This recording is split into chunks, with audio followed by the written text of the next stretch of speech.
Disclaimer: this journal reflects my personal trading activity and operator reflections.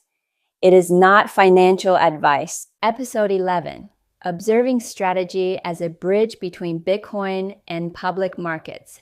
During my exploration of the digital asset ecosystem, I've spent a lot of time learning about exchanges, wallets, custody, and how cryptocurrency transactions move through different platforms.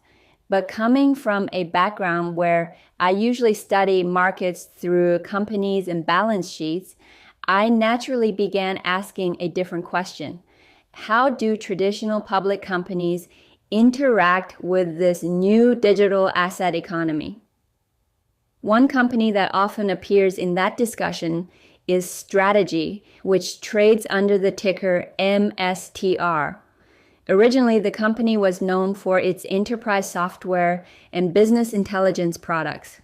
But over the past several years, it has become widely recognized for something else: its decision to accumulate a large amount of Bitcoin as part of its corporate treasury strategy. For someone like me who usually approaches markets through companies rather than tokens, this creates an interesting perspective.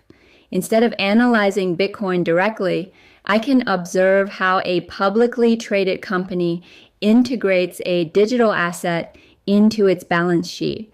In a way, the company becomes a bridge between traditional financial markets and the emerging digital asset ecosystem. What makes this situation particularly interesting is how the company built its Bitcoin position.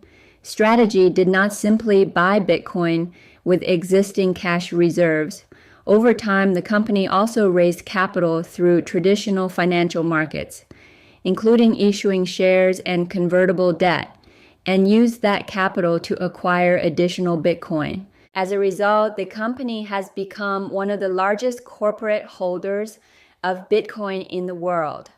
From a market perspective, this creates a unique structure.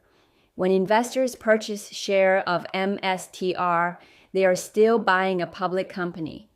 But that company now holds a very large allocation of Bitcoin on its balance sheet. Because of this structure, the stock often moves in relation to the price of Bitcoin, while still being influenced by the company's own financial decisions and capital strategy.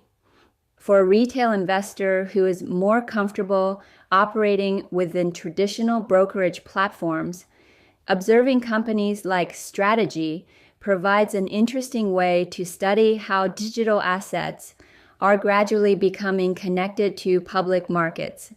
At the same time, it's important to remember that buying a company is not the same as owning the asset directly. A company has management decisions, capital structure, and business risks that go beyond the underlying asset it holds. So this exploration isn't about deciding whether the company is a buy or a sell. Instead, it's about understanding how financial systems evolve. New asset classes often begin outside the traditional system, but over time they begin connecting with existing financial structures, including publicly traded companies. And as with every step in this learning process, the same principle continues to guide my approach. Before capital moves, understanding must come first, and in every market, knowledge should come before allocation.